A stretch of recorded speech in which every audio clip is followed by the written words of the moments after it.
wassalatu wassalamu anbiya'i wal mursalin nabiyana wa habibana Muhammadi wa ala alihi wa sahbihi ajma'in wa ma tabi'ahum bi ihsanin ila yaumiddin amma ba'd. Ya, alhamdulillah sahabat Abi, kita bisa dipertemukan kembali di webinar rutin kita setiap minggu malam ya, dengan tema pemimpin yang bertanggung jawab. Sebelum mulai, bisa salah satu dari sahabat Abi jelaskan menurut pengertian masing-masing apa itu tanggung jawab.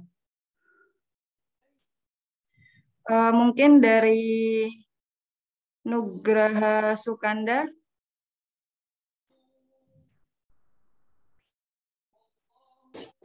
Ya, silakan perkenalkan dan asal dari mana. Bismillahirrahmanirrahim. Saya Nugraha Sukanda, asal dari Bandung.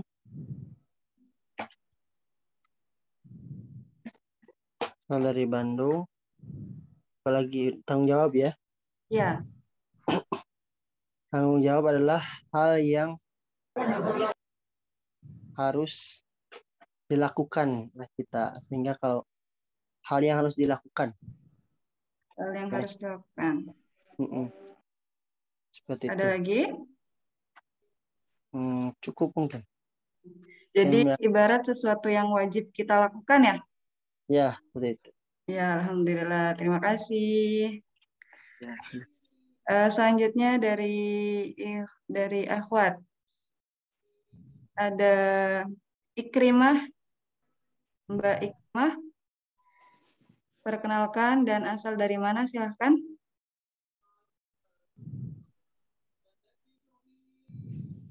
Halo Mbak Ikrimah. Assalamualaikum. Waalaikumsalam warahmatullahi wabarakatuh. Perkenalkan, nama Ikrimah, asal dari Banjarmasin. Banjarmasin. Yeah.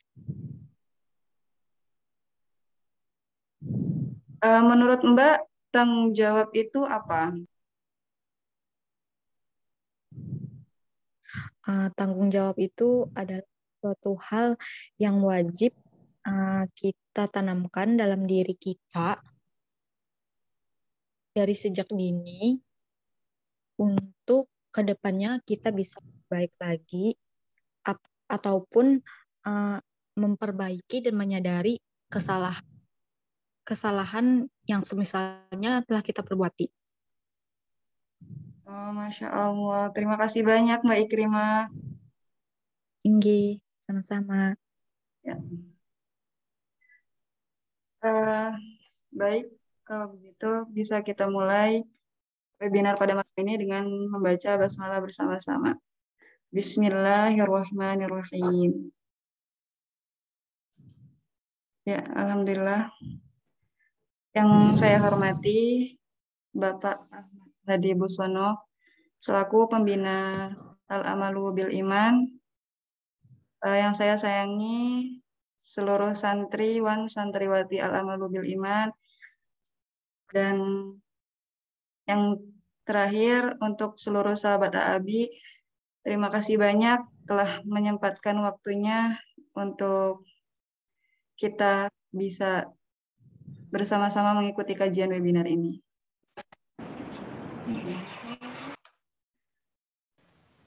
Insya Allah webinar malam ini akan dipandu oleh saya sebagai host, yaitu Adi ini selaku musyrifah di Asrama Akhwat.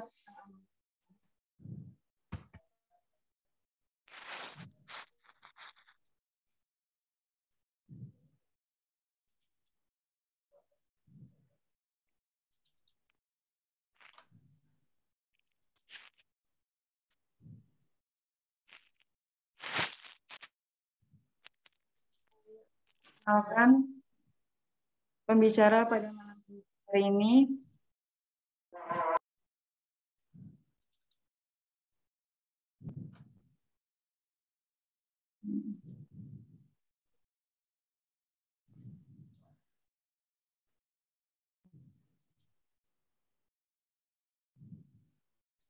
Bisa ditampilkan layarnya untuk profil pembicaranya.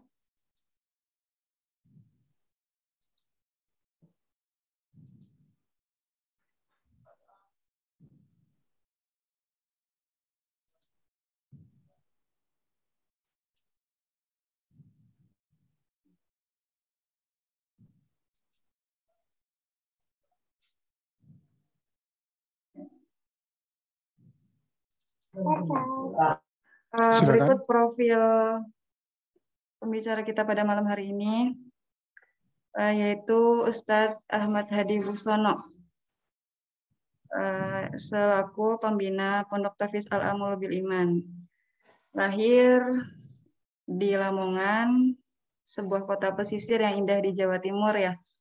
Riwayat pendidikannya sebagai sarjana teknik sipil di ITS Surabaya, dilanjutkan sarjana ekonomi di Universitas Indonesia, dan pasca sarjana magister manajemen Universitas Indonesia.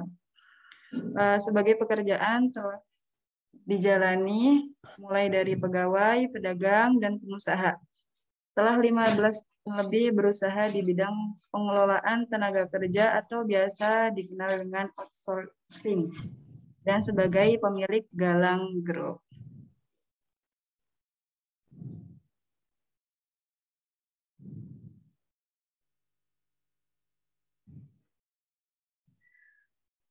Kegiatan sosialnya pernah sebagai Ketua Persatuan Bowling Indonesia dan sebagai Sekretaris Jenderal Asosiasi Bisnis Alih Daya Indonesia. Saat ini sebagai pengasuh Pondok Tahfiz Al-Amal bil Iman, sebagai tempat santri hafiz Al-Quran dan pembelajaran bekerja dengan iman. Buku ini adalah buku ketiga seri Bekerja dengan Iman. Seri pertama, bekerja mendapatkan rezeki tidak sekedar upah atau gaji. Seri keduanya, kesabaran itu mendatangkan keberuntungan, kemenangan, kecintaannya pada Allah Subhanahu wa Ta'ala dan Rasulullah SAW, serta ayat Al-Quran dan hadis ditumpahkan dalam tulisan-tulisannya. Allah.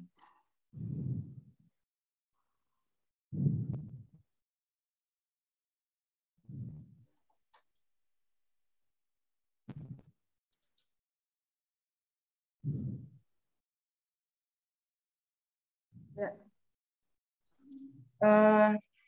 Kita mulai webinar pada malam hari ini. Diharap seluruh peserta untuk menjaga adabnya walaupun kita dalam kondisi online ya, untuk bisa menyimak pematerinya agar ilmu yang kita dapatkan barokah. Amin Allahumma amin.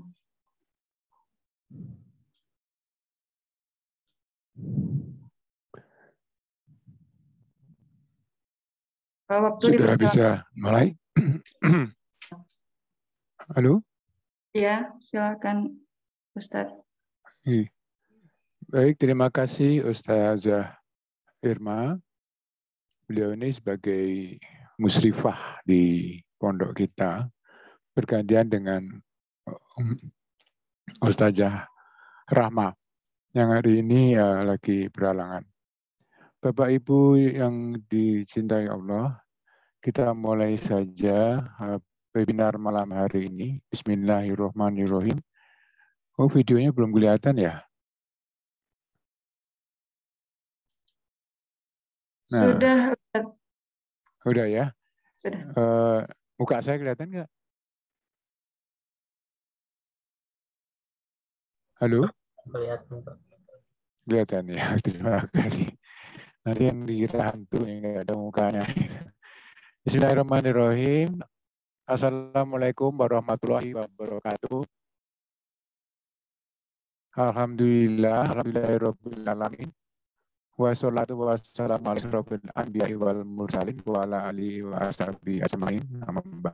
Bersyukur kehadirat Allah Subhanahu wa Ta'ala yang telah memberikan kita kesehatan, kenikmatan, kebahagiaan, kesejahteraan, dan segala macam nikmat yang diberikan, terutama nikmat Islam, nikmat iman.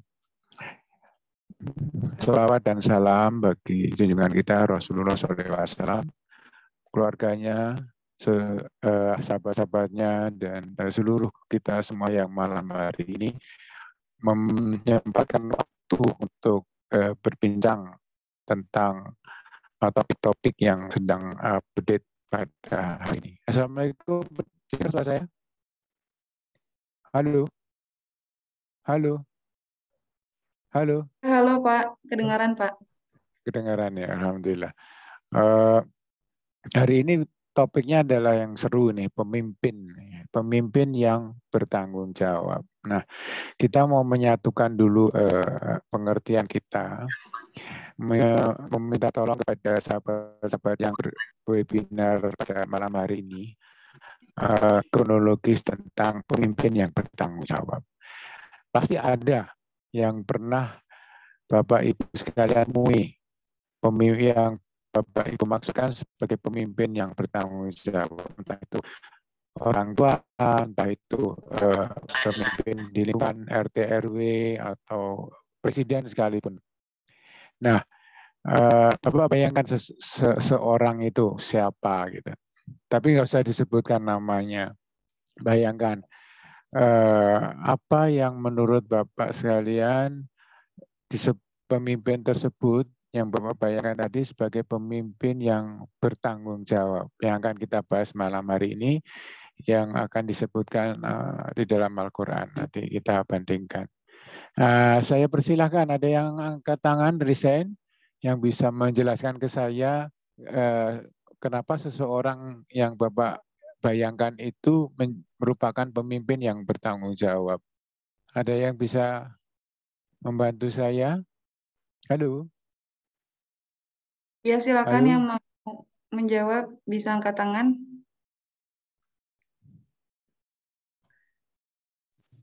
Ada yang berani? Nggak usah sebut nama, jadi biar nggak usah disebut nama siapa pemimpin yang Bapak Ibu anggap bertanggung jawab. Ini yang paling atas.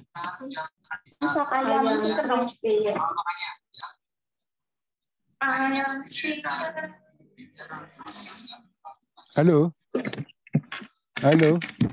Ini ada Kak Hanung Garnis Aulia. Halo, assalamualaikum Kak Hanung. Kak Hanung. Oh, nggak ada suaranya. Atau siapa yang berani atau membantu saya untuk berjihad menjelaskan kebenaran tentang pemimpin yang bertanggung jawab. Halo? Ada yang mau? Ya mungkin Ada. untuk Sagita Aprilia. Mbak Sagita Aprilia. Assalamualaikum. Enggak ada. Enggak ada yang ingin menjelaskan. Halo? Atau dari Tasya aja, Tasya Irma. Menurut Tasya, pemimpin yang bertanggung jawab itu seperti apa sih gitu? Pemimpin yang bertanggung jawab menurut saya Pak. Ya. Beliau orang yang mampu mengemban amanah tanpa mengharapkan balasan. Beliau yang selalu mementingkan kewajibannya daripada haknya mungkin Pak. Ada lagi?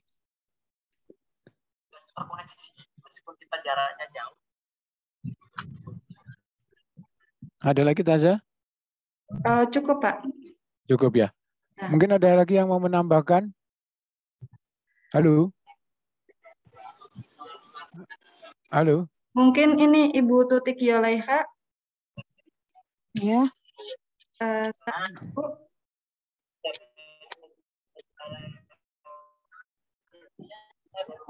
Baru gabung. Iya Bu. Assalamualaikum. Assalamualaikum Bu. Bu Tuti. Ya, ya. Iya. Bu, saya boleh nanya nggak Bu? Silakan Pak. Nah, itu tadi hari ini kan kita lagi bahas pemimpin yang bertanggung jawab. Mungkin di dalam kehidupan selama ini Ibu pernah menemukan seseorang yang bisa dianggap pemimpin yang bertanggung jawab, entah itu orang tua, entah itu RT RW atau presiden sekalipun, tapi nggak usah disebutkan namanya. Menurut ibu apa? Kenapa dia disebut sebagai yang bertanggung jawab? Kalau menurut saya ya bertanggung jawab tuh mengerti apa yang maksudnya, mengerti yang ada yang apa gitu, maksudnya yang apa itu. Kalau orang tua kebutuhan anaknya meskipun tidak full bisa mengerti yang memenuhi. dibutuhkan anak-anaknya Iya. gitu ya Bu ya. Atau orang yang dipimpinnya. Ya. Iya. Apalagi Bu? Terus memberikan yang terbaik. Memberikan yang terbaik. Iya. Ada lagi? Apa ya? Kalau kita Nanti menuntut sih banyak.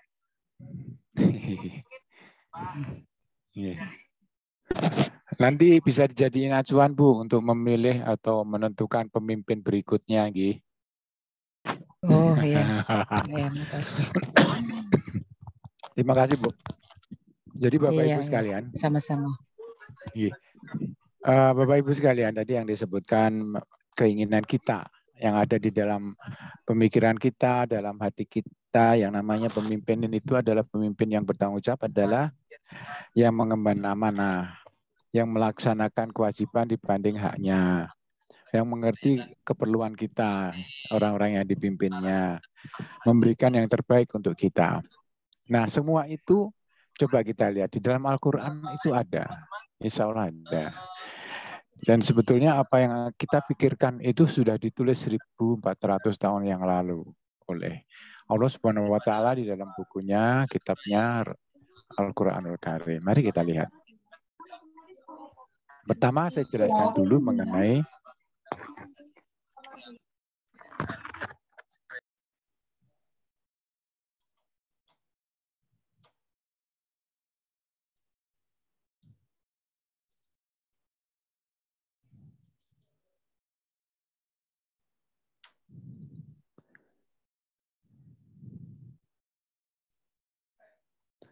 saya jelaskan dulu.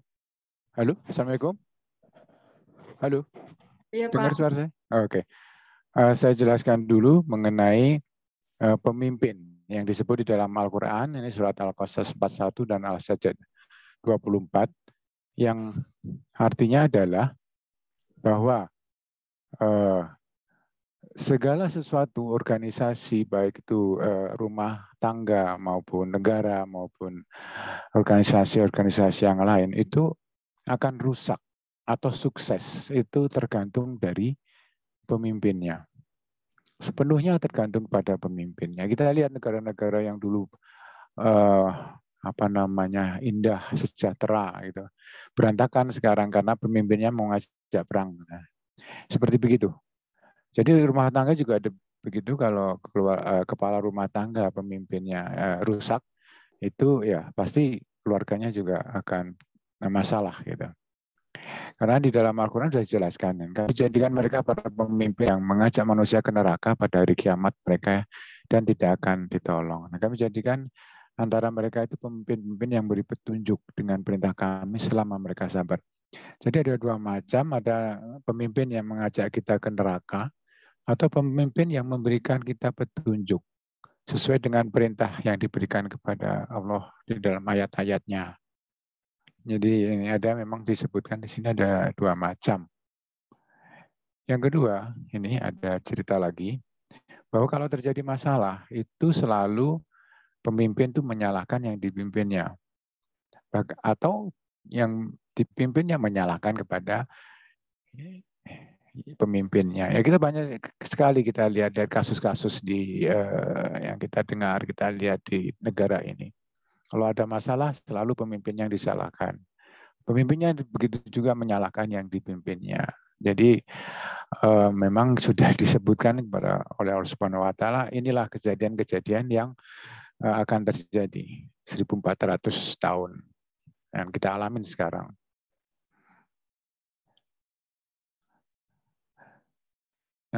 Jadi ya Tuhan kami, sesungguhnya kami telah menaati para pemimpin dan para pembesar kami, lalu mereka menyesatkan kami dari jalan yang benar. Sesungguhnya pengikut-pengikut mereka berkata kepada pemimpinnya, kamulah yang dahulu datang kepada kami dari kanan. Mereka menjawab, tidak, bahkan kamulah yang tidak mau menjadi orang yang...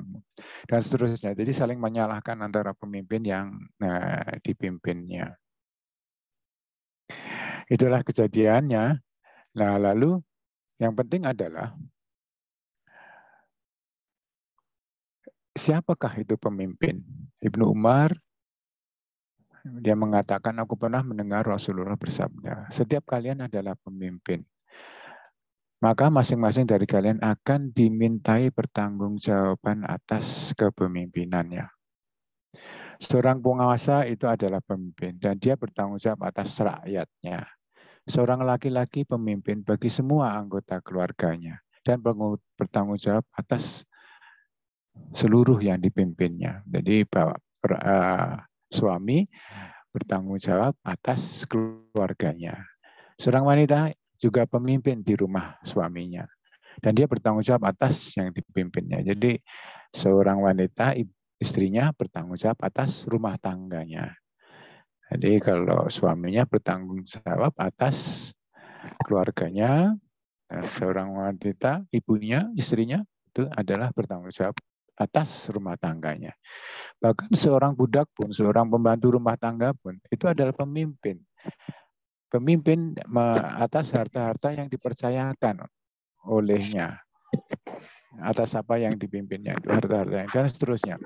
Jadi masing-masing kalian bertanggung jawab atas kepemimpinannya. Jadi semuanya bertanggung jawab atas apa yang dipimpinnya. Bahkan kita ini ustadz, ustazah, terus musyrif, musyrifah juga bertanggung jawab atas santri-santrinya, guru, tanggung jawab atas murid-muridnya, karena akan dimintai pertanggungjawaban. Akan dimintai bertanggung jawab. Lalu bagaimana menjadi seorang pemimpin yang bertanggung jawab? Ini yang disebutkan di dalam Al-Quran. Ini tolong di-mute ya, tolong di-mute. Ada yang masuk. Sudah Pak, sudah.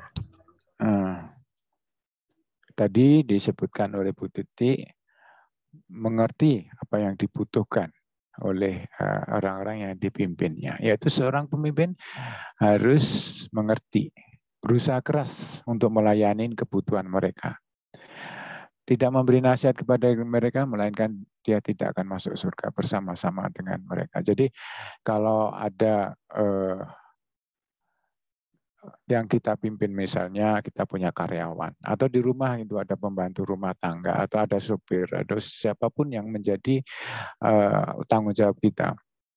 Lalu mereka bermasalah, mereka mempunyai problem masing-masing, misalnya ada kebutuhan yang mendesak, ada kecelakaan, dan sebagainya.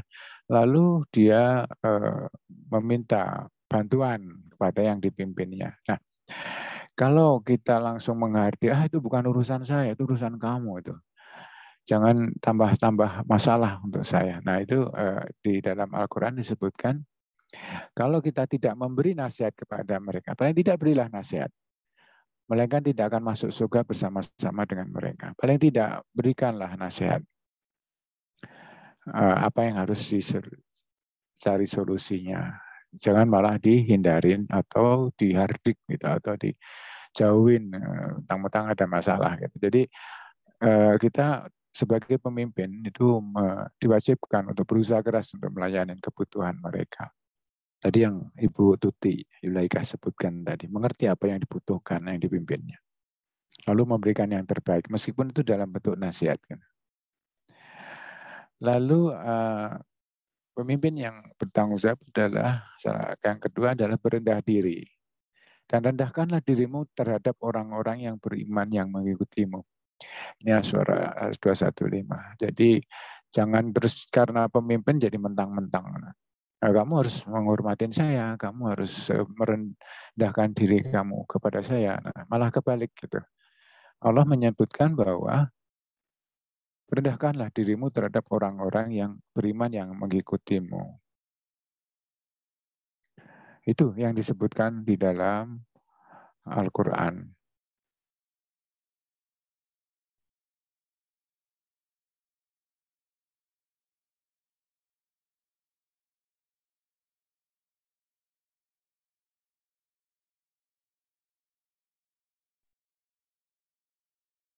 Halo, Assalamualaikum. Nah, ini dengar.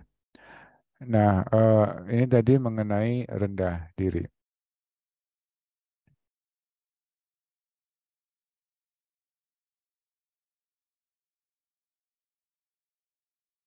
Kita harus merendahkan diri terhadap apa orang-orang atau yang kita pimpin. Yang ketiga adalah lemah lembut. Dari Aisyah, dia bercerita, aku pernah mendengar Rasulullah berdoa di rumahku, ya Allah Subhanahu wa Ta'ala, barang siapa yang diberi kepercayaan untuk mengurus suatu urusan umatku, lalu dia mempersulit mereka, maka persulitlah dia. Dan barang siapa yang dipercaya untuk mengurus suatu urusan rumah umatku, lalu dia berlemah lembut kepada mereka, maka berlemah lembutlah kepadanya. Ini doa Rasulullah terhadap pemimpin-pemimpinnya. Jadi pemimpin jangan mempersulit yang dipimpin. Berlemah lembutlah kepada mereka. Kita lihat sekarang sudah jarang pemimpin-pemimpin di lingkungan kita yang mempersulit. Kalau dulu banyak. Sekarang alhamdulillah Allah memberikan petunjuk kepada mereka, memberikan hidayah pada pemimpin-pemimpin kita, dan sudah jarang sekali yang kita lihat mempersulitnya. Sekarang ngurus KTP, ngurus izin-izin dan sebagainya jauh lebih mudah dibanding yang dulu. Alhamdulillah Allah memberikan hidayah kepada pemimpin-pemimpin kita. Dan kita lihat mereka juga sudah berlemah lembut kalau menghadapi kita sebagai masyarakat yang membutuhkan pertolongan atau bantuan. Lalu berikutnya adalah berlaku adil. Berikanlah kepada mereka apa yang menjadi hak mereka, serta memohonlah kepada Allah Subhanahu wa Ta'ala apa yang menjadi hak kalian. Jadi, karena sesungguhnya Allah Subhanahu wa Ta'ala akan meminta pertanggungjawaban tentang kepemimpinan yang telah mereka lakukan. Jadi, artinya di sini adalah orang yang dipimpin itu bisa meminta haknya terhadap pemimpinnya. Tapi seorang pemimpin tidak boleh meminta haknya kepada yang dipimpin. Mintalah haknya kepada Allah Subhanahu wa Ta'ala. Karena sesungguhnya Allah Subhanahu wa Ta'ala akan meminta pertanggungjawaban tentang kepemimpinan yang telah mereka lakukan. Dan ini pengertiannya begini, jangan seorang pemimpin terus meminta-minta haknya kepada yang dipimpin. Itu Rasulullah sudah berkata jauh sebelumnya. Berlakulah adil, sungguh Allah Subhanahu wa Ta'ala mencintai orang-orang yang berlaku adil. Sebagai seorang pemimpin yang harus bertanggung jawab, ya dia harus berlaku adil. Berikutnya adalah dari Abu Maryam. Suatu ketika dia mengatakan kepada Muawiyah, aku pernah mendengar Rasulullah bersabda, barang siapa diberikan kekuasaan oleh Allah Subhanahu wa Ta'ala untuk mengurus sesuatu dari urusan kaum muslimin, lantas dia menutup diri dari kepentingan, kebutuhan, dan kemiskinan mereka, maka niscaya Allah Subhanahu wa Ta'ala akan menutup diri dari kepentingan, kebutuhan, dan kemiskinannya pada hari kiamat. Ini Abu Daud.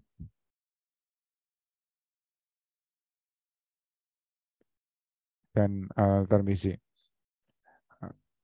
Jadi udah jelas di sini kalimatnya adalah seorang pemimpin tidak boleh menutup diri dari kepentingan, kebutuhan, dan kemiskinan yang dipimpinnya. Dia harus memikirkan, bekerja keras, dan seterusnya. Jadi kalau kita punya, mohon maaf, pembantu rumah tangga atau supir atau karyawan, lalu kita nggak boleh menutup diri dari kepentingan, kebutuhan, dan kemiskinan. Kita harus perhatikan mereka. Ini perintah dari agama kita. Perintah di dalam Al-Quran disebutkan. Nggak bisa kita punya anak buah dibiarkan begitu saja, ada masalah dibiarkan begitu saja. Itu tugas kita sebagai pemimpin untuk memperhatikan. Kita nggak boleh menutup diri dari. Nah, ini yang penting adalah sebaik-baik pemimpin kalian adalah yang kalian cintai dan ia mencintai kalian. yang kalian doakan dan ia mendoakan kalian. Dan seburuk-buruk pemimpin kalian adalah yang kalian benci dan ia membenci kalian. Yang kalian kutuk dan ia mengutuk kalian. Nah, apakah kami boleh melawan mereka? Beliau menjawab, tidak. Selama mereka masih menegakkan salat di tengah-tengah kalian. Tidak selama mereka masih menegakkan salat di tengah-tengah. Sampai 2 kali. Jadi kita punya pemimpin meskipun dia tidak kita cintai, tidak kita benci dan sebagainya. Yang kita benci dan kita kutuk. Tapi kita tidak boleh melawan mereka. Ini Rasulullah bilang. Doakanlah mereka, semoga mereka mendapat hidayah dan kembali sebagai pemimpin yang bertanggung jawab. Itu intinya, bahwa kita harus mencintai yang kita pimpin dan yang pemimpin harus berusaha untuk mencintai yang dipimpinnya. Inilah diajarkan Islam. Yang kita lihat nanti di sekitar kita. Kalau yang di luar ini ya berarti dia harus kita doakan supaya bisa mendapatkan hidayah. Agar dia bisa memahami kebutuhan kita, keinginan kita, dan berusaha untuk mencintai kita. Alhamdulillah di lingkungan masyarakat sekitar kami, baik itu RT, DKM, RW, semua saling menghargai, saling mencintai. Itu yang menjadikan hidup kita tenang, hidup kita bahagia di lingkungan, dan seterusnya. Ada contoh yang pernah diberikan oleh Abu Bakar As-Siddiq, khalifah yang pertama yang dipercaya Rasulullah dan amatnya, karena beliau benar-benar menjadi pemimpin yang bisa menjadi contoh kaum muslimin. Pertama, dia menyerahkan seluruh hartanya untuk kepentingan Islam, untuk perjuangan Islam. Lalu beliau hidup dalam kesederhanaan. Meskipun waktu muda dia kaya raya, dia seorang konglomerat sebelum masuk Islam. Lalu meninggal dengan kain kafan yang usang, saking sederhananya. Lalu dia juga waktu menjadi khalifah menolak gaji besar, melebihi kebutuhannya dan keluarganya. Dia dari Baitul Mal sebetulnya disediakan gaji yang cukup sebagai khalifah, tapi dia nggak mau menerima. Saya cukuplah untuk kebutuhan dirinya dan keluarganya. Saking sederhananya beliau. Jadi mendahulukan kebutuhan masyarakatnya yang dipimpinnya. Inilah contoh kepemimpinan.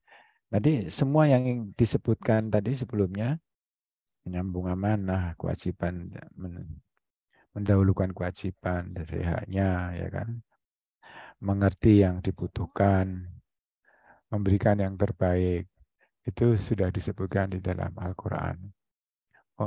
Kita lihat di sekitar kita, kalau ada pemimpin yang di luar seperti ini, yang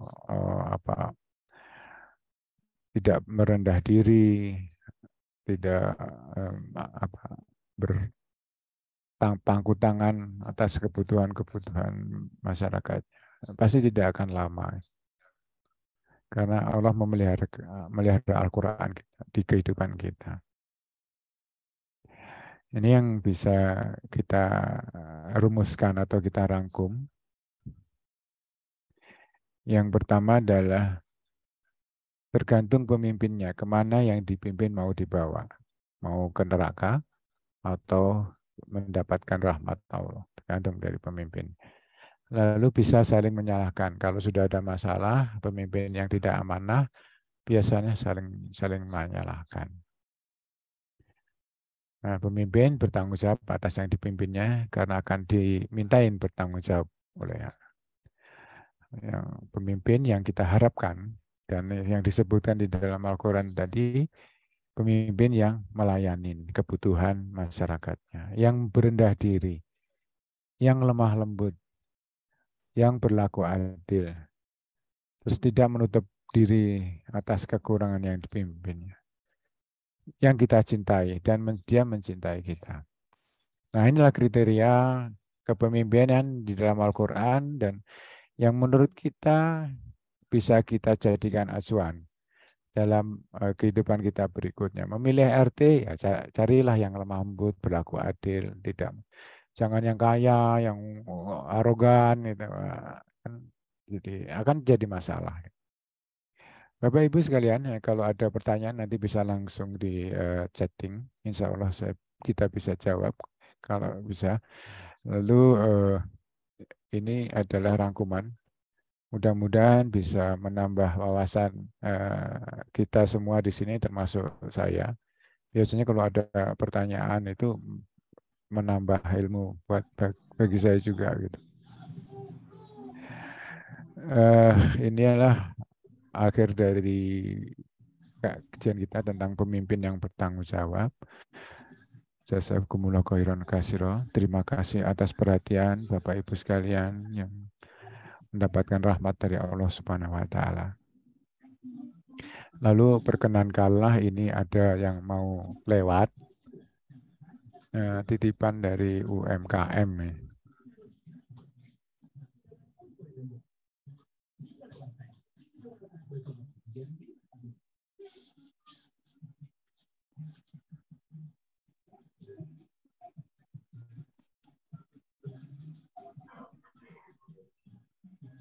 Suaranya nggak jelas ya.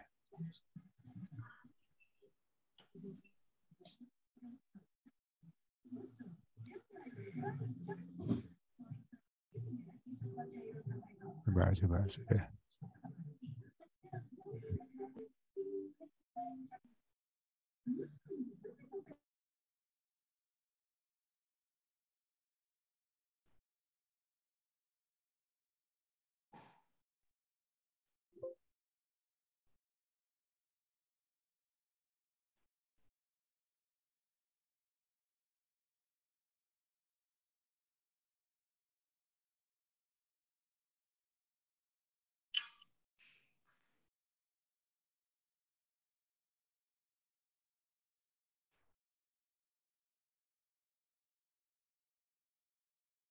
Belum. Dia. Masih susah. Ini.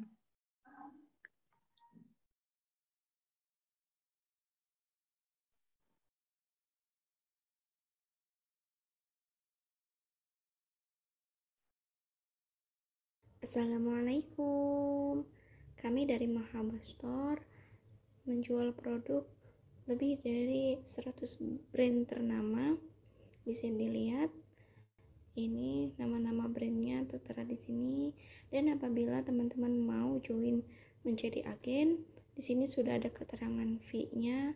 Teman-teman bisa dropship. Di sini join jadi agen itu gratis ya, tanpa modal sepeser pun. Itu tadi sedikit yang lewat yang kita perhatikan. Baik, alhamdulillahirobbilalamin. Saya kembalikan kepada Ustazah Irma untuk memulai tanya jawabnya. Silakan. Ya, terima kasih Bapak atas materi yang telah disampaikan. Sekarang kita masuk ke sesi tanya jawab. Jika ada yang ingin ditanyakan, bisa mengangkat tangan atau tulis di kolom chat.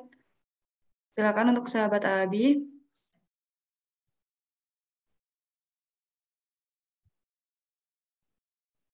Bisa mengangkat tangan jika ada pertanyaan.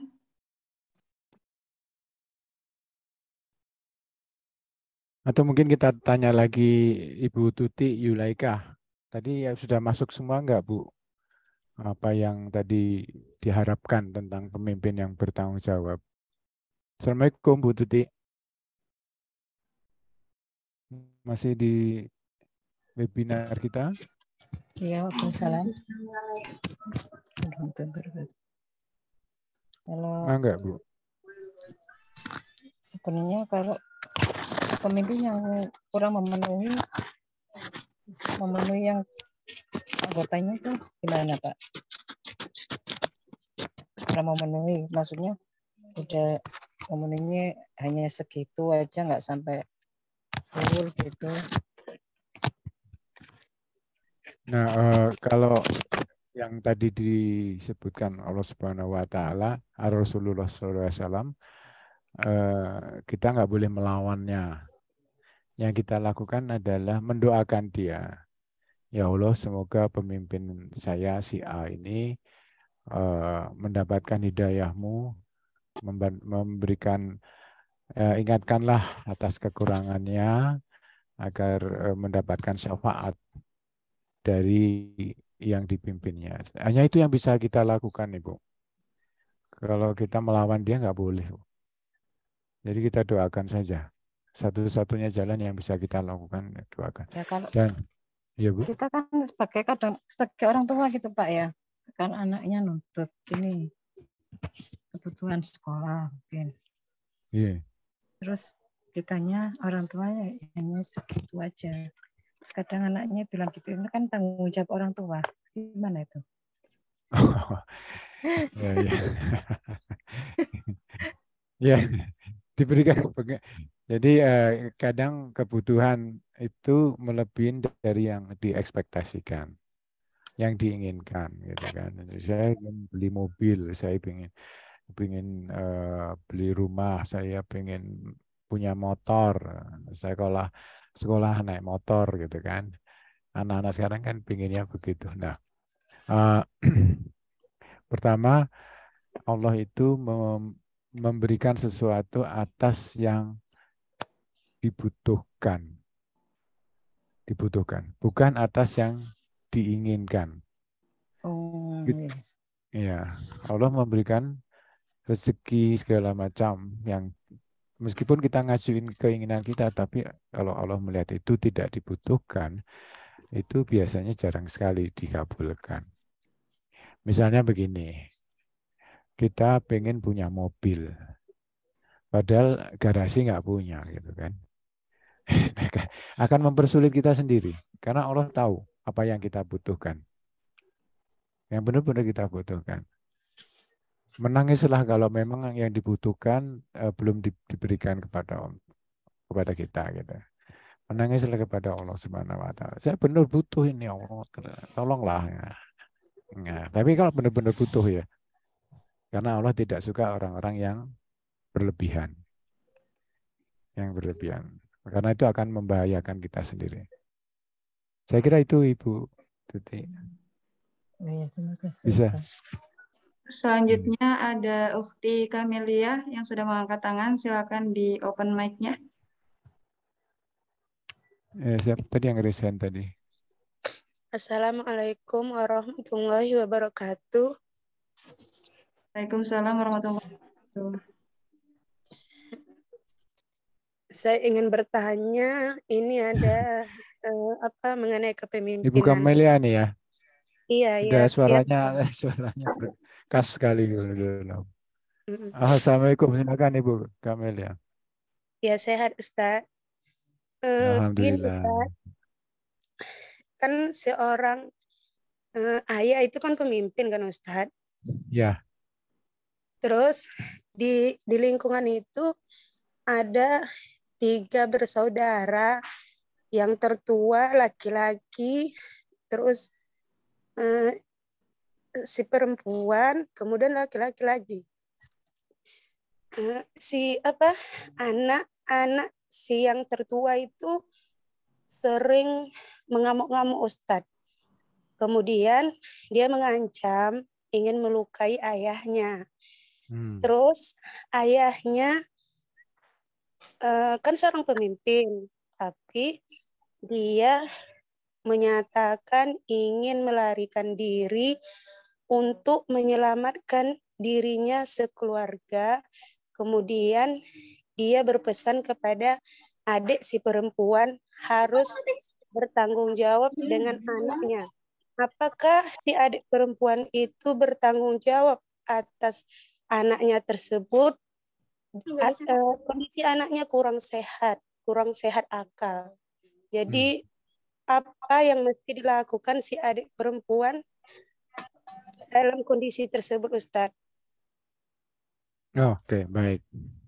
Ini persoalan webinar minggu yang lalu, itu persoalan rumah tangga antara orang tua dengan anaknya, karena Iya.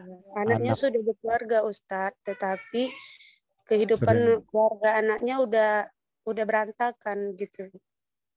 Tapi jadi, anaknya suka ngamuk-ngamuk, kurang sehat akalnya gitu. ya, ya itu sering kita hadapin juga di dalam keluarga-keluarga yang lain, ketidakharmonisan di dalam lingkungannya Iya. membuat masalah Tapi terus. kayaknya melarikan diri gitu Ustadz. Jadi gini, ini kan ada dua keluarga ya, keluarga kakaknya sama keluarga adiknya, ya kan? Iya. Yang bermasalah, yang selalu bermasalah. Nah, Yang bermasalah itu keluarga abangnya, cuman abangnya bilang ini nanti anak ini kau yang tanggung jawab, aku mau pergi katanya. Dibilangnya sama adiknya seperti itu, adik nah, kandung. ini kan ada dua institusi atau ada dua lembaga keluarga, keluarga ayahnya dan keluarga abangnya dan keluarga adiknya, ya kan? Adiknya, iya. Keluarga adiknya yang bertanggung jawab adalah pemimpinnya, yaitu adiknya sendiri. Kalau Iya. dari abangnya adalah yang bertanggung jawab terhadap keluarga abangnya. Lah kalau keluarga abangnya ini merasa terancam atau merasa tidak aman, terus dia mengambil keputusan untuk keluar dari keluarga itu adalah haknya ke bapaknya, haknya abangnya. Karena dia sebagai pemimpin yang melindungi keluarganya gitu kan. Jadi tidak bisa disalahkan karena dia harus bertanggung jawab terhadap apa yang dipimpinnya. Nanti akan kok keluargamu ditempatkan di lingkungan yang membahayakan gitu kan. Itu nanti justru akan dipertanyakan di atas. Jadi memang dia harus mengambil keputusan itu karena dia bukan lagi menjadi pemimpin adiknya, ya kan? Sama masing-masing punya negara sendiri kan, punya lembaga sendiri. Saya kira itu. Jadi itu memang harus dia lakukan kalau itu membahayakan keluarganya. Jadi iya, karena kan yang dipimpinnya ada keluarganya, bukan keluarga adiknya gitu. Kalau ada Jadi anak, tapi yang bermasalah anaknya Ustadz. iya itu tanggung jawab dari adiknya yang sebagai orang tua anaknya itu. Ya dia solusi gitu. Ya, Yang anaknya itu Ustadz, yang anak orang lari tadi Ustadz, bukan hanya adiknya. Anak? Orang yang lari tadi. Oh, tapi abangnya kan dalam rangka menyelamatkan keluarganya kan? Iya. Ya, dia nggak bertanggung jawab terhadap orang-orang di luar keluarganya. Jadi ya dia harus membuat keputusan atas apa yang kepentingan keluarganya atau kebutuhan keluarganya. Kebutuhannya adalah rasa aman, rasa kebahagiaan dan seterusnya, dan itu yang harus dia jadikan tugas utamanya dia gitu, tanggung jawabnya dia gitu. Orang di luar itu ya bukan tanggung jawab dia. Saya kira Tapi itu bukan benar. Tapi anak dia yang ngamuk-ngamuk itu. Anak abang, anak adiknya atau anak dia? Anak abangnya. Boleh dia. Anak abangnya mau diserahkan ke adiknya itu karena anaknya ngamuk-ngamuk gitu. Iya. Oh ya nggak boleh. Nggak boleh. Iya, karena itu anaknya kan tanggung jawab dia gitu. Tapi anaknya udah berkeluarga, Ustadz. Ya seharusnya kalau sudah berkeluarga dia punya tanggung jawab sendiri terhadap keluarganya gitu. Iya. Ya, makasih Ustadz. Oke, terima kasih Ibu Kamila. Ada yang lain? Ya, selanjutnya untuk Bapak Widodo. Yang sudah mengangkat tangan, silakan open mic-nya. Boleh, Wak Ahmad Ogi. Tapi boleh kan? Atau Kakak atau Bapak Widodo, silakan. Ya. Selamat malam. Bismillahirrahmanirrahim. Assalamualaikum warahmatullahi wabarakatuh. Waalaikumsalam warahmatullahi wabarakatuh. Izin bertanya Ustadz, Ustazah, bagaimana sih cara mengembangkan atau membangun karakter di diri kita dalam kepemimpinan biar bisa menjadi pemimpin yang baik dan bertanggung jawab? Sekian, terima kasih. Baik, terima kasih Pak Widodo.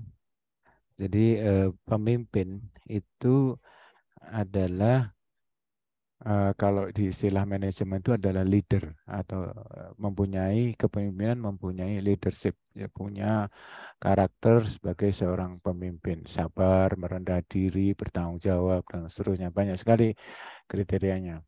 Dan itu ada yang menyebutkan bisa dipelajari, ada yang menyebutkan itu adalah talent atau kemampuan yang dimiliki. Tapi menurut saya sih bisa diperbaikin karena apapun yang menyatakan sikap itu bisa diajarkan atau bisa dipelajari. Karena itu kebiasaan saja. Jadi misalnya tadi berlaku adil, sabar dan sebagainya itu bisa dilakukan dengan latihan. Kalau biasanya suka marah-marah, ya mulai dikurangin marah-marahnya. Biasanya nggak peduli sama anak buahnya, mulai lihat-lihat anak buahnya perlu kebutuhan apa dan sebagainya. Itu bisa dipelajari. Nah, pemimpin itu tidak tergantung atas jabatan. Atas jabatan. Kadang kita melihat di dalam satu organisasi ada yang manajernya, tapi ada leadernya.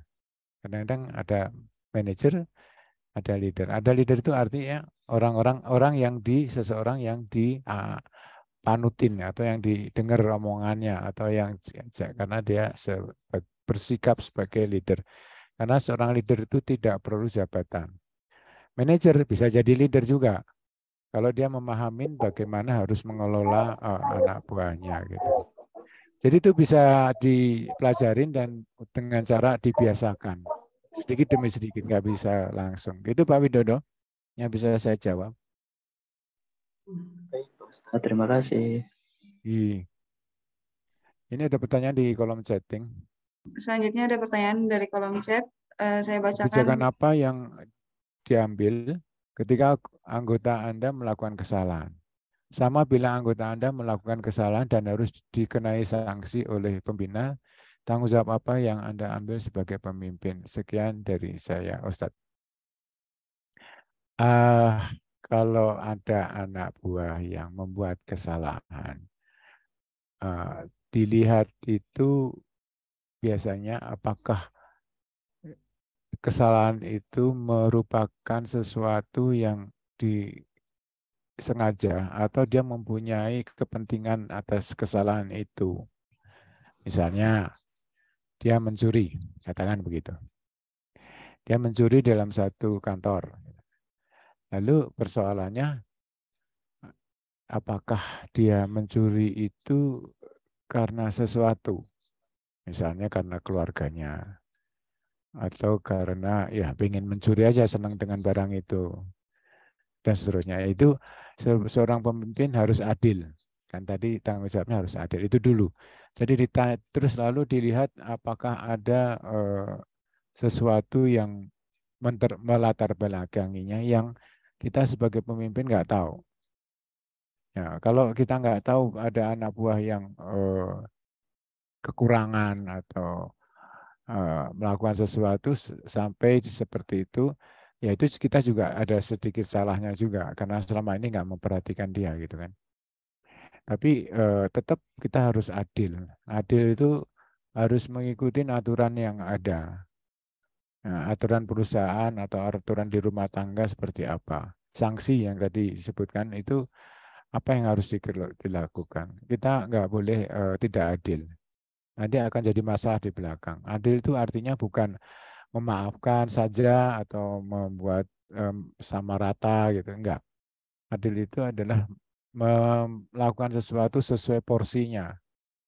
Ya, kalau dia berbuat salah ya kita kenakan sanksi. Kalau dia berbuat baik dan prestasi kita berikan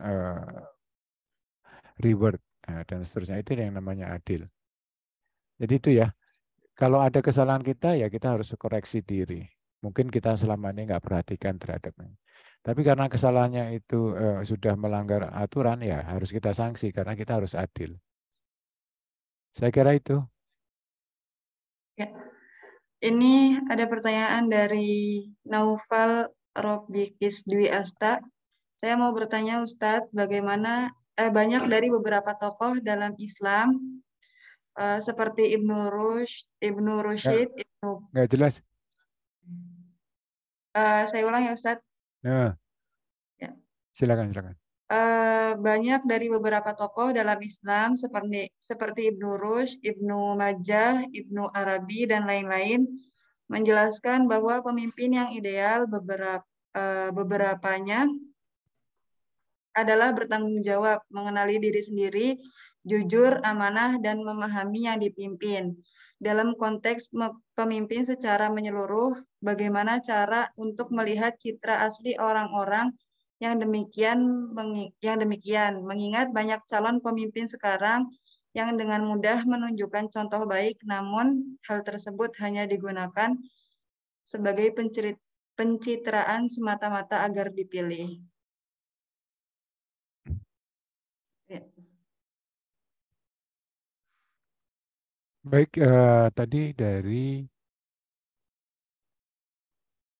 Naufal. Dari Naufal ya. Iya, dari Kak Naufal ya. Ya, jadi gini.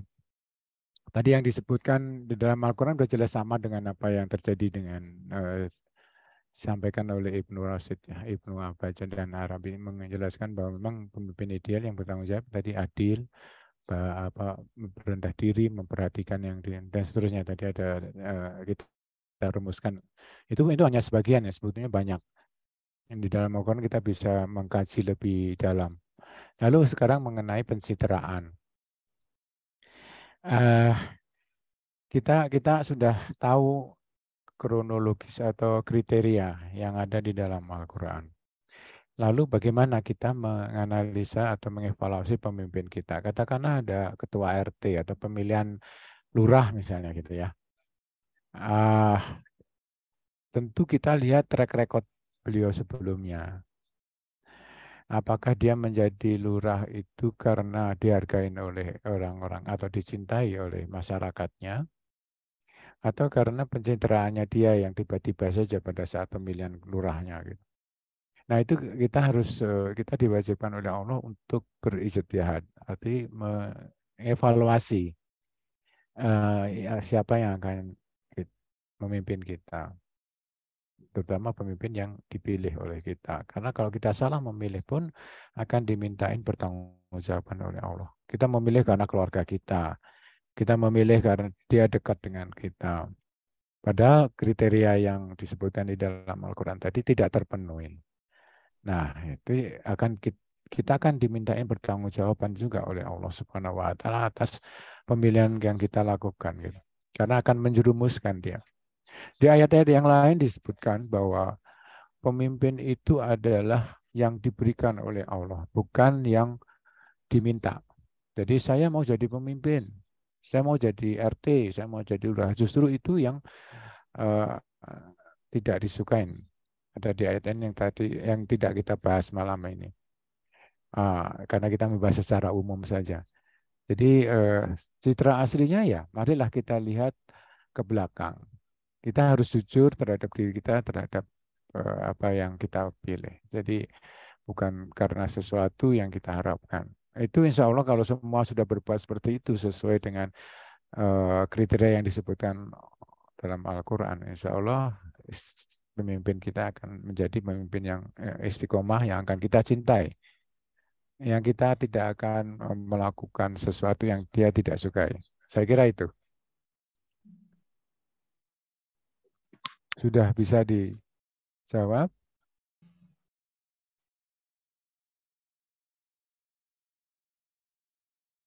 Iya, untuk Bapak Naufal, demikian sudah dijawab oleh Ustadz tadi. Selanjutnya ada pertanyaan dari Ukhti Laila. Assalamualaikum Ustadz, saya izin bertanya. Bagaimana seorang pemimpin kemudian dalam mengemban amanah yang tentunya dari banyak orang?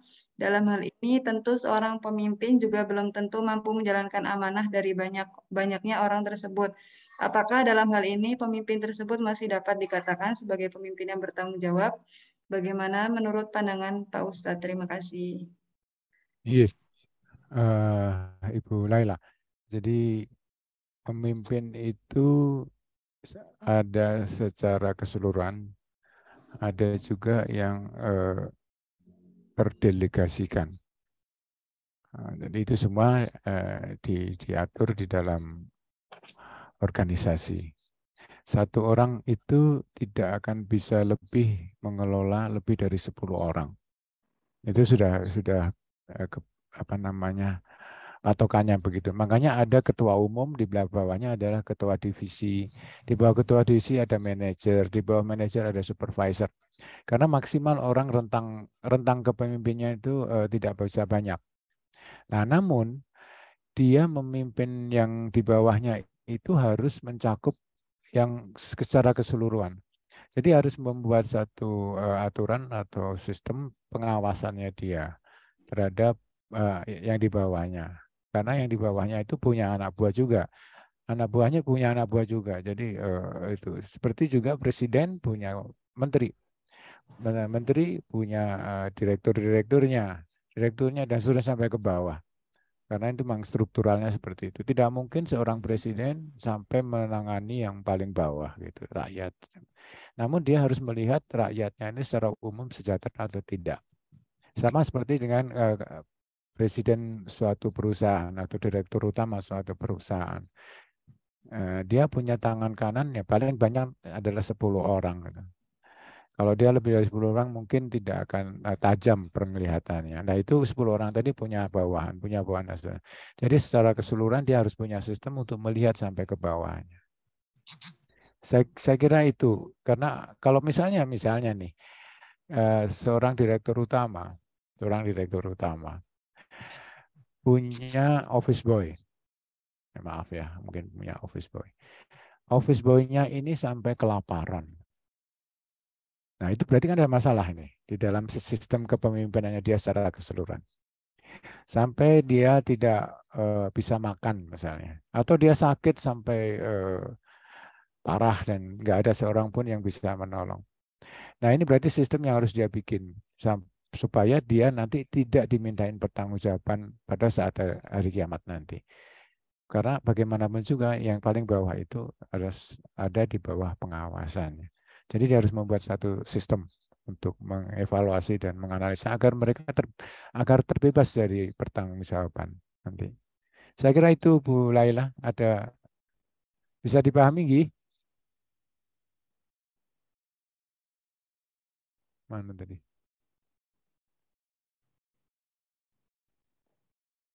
Ada pertanyaan yang lain, Ustazah? Selanjutnya ada pertanyaan dari Lutfia Rahma. Assalamualaikum warahmatullahi wabarakatuh. Izin bertanya Ustadz, seorang perempuan cenderung tidak ingin menonjolkan sifat kepemimpinannya dan lebih ingin menjadi rekan yang baik untuk anggotanya. Bagaimana menurut Ustadz pendapat tersebut? Sepengetahuan saya itu Allah tidak menyebutkan bahwa seorang pemimpin itu laki-laki atau perempuan. Dia sebutkan khalifah, seorang pemimpin. Tadi disebutkan di dalam hadis Rasulullah, seorang ibu rumah tangga itu adalah pemimpin rumah tangganya. Seorang istri, pemimpin rumah tangganya. Seorang bapak, pemimpin dari keluarganya. Nah, itu artinya berarti bahwa masing-masing punya tanggung jawab. Masing-masing punya tanggung jawab. Kalau dia tidak ingin menonjolkan sifat kepemimpinannya, padahal dia punya, itu kan berarti dia menghindari tanggung jawabnya. Menghindari tanggung jawabnya. Karena sebetulnya dia bisa memimpin dengan lebih baik untuk satu organisasi, tapi karena enggan atau karena malas, karena sungkan dengan teman-teman lakinya. Banyak perempuan yang menjadi pemimpin dunia. Ya, saya nggak sebutkan lah. Banyak sekali. Itu guru saya, Ibu Sri Mulyani, itu dosen saya itu pemimpin perempuan. Dia dihargain seluruh dunia atas kepemimpinannya. Memimpin negeri ini dari sisi keuangannya, melewati segala macam krisis keuangannya. Jadi tidak ada perbedaan antara perempuan maupun laki-laki karena Allah tidak menyebutkan, disebutkan oleh Rasulullah malah jelas-jelas tadi dalam hadisnya. Seorang ayah pemimpin keluarganya, seorang istri pemimpin rumah tangganya. Nah, jadi itu ya, masing-masing punya tanggung jawab sendiri yang harus dipenuhi. Saya kira itu Ibu Lasvia Rahmah. Nah, silakan. Ya, untuk Ibu Lutfia Rahma sudah dijawab oleh Ustadz Hadi. Semoga bisa dipahami. Selanjutnya ini ada pertanyaan dari Abdel Abdian, Bapak. Ini pertanyaan paling atas, saya lupa membacakan. Bagaimana pendapat Ustadz mengenai kejadian Ustadz Hanan Ataki yang ditolak berdakwah di Pamekasan? Waduh, mohon maaf saya tidak memahami persoalannya Ustadz Hanan.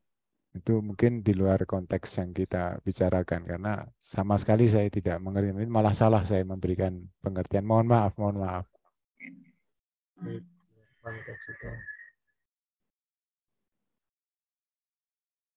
Silakan Ustazah. Untuk di kolom chat sudah tidak ada yang ditanyakan. Untuk sahabat Abi yang ingin bertanya bisa langsung open mic-nya atau mengangkat tangannya.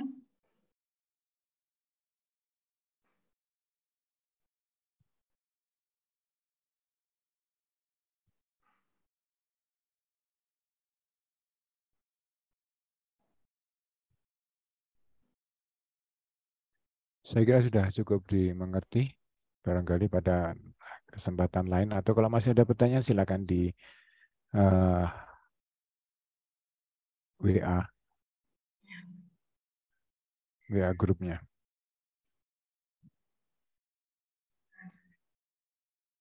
Baik, kalau begitu terima kasih banyak Ustadz Ahmad Hadi yang telah memberikan Alhamdulillah pada malam hari ini untuk kita semua. Semoga kita semua bisa menjadi pemimpin yang bertanggung jawab atas apa yang kita pimpin. Sebagai orang tua bisa bertanggung jawab kepada anaknya, sebagai pemimpin di perusahaan bisa bertanggung jawab atas karyawannya.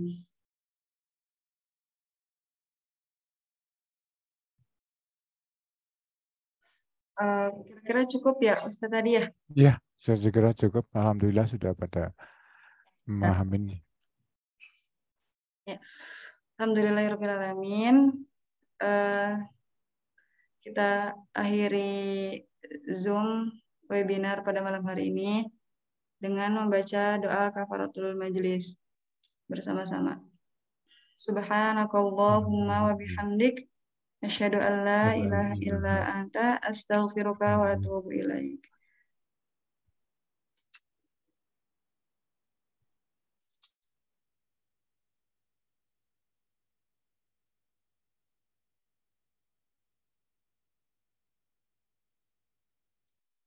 أعوذ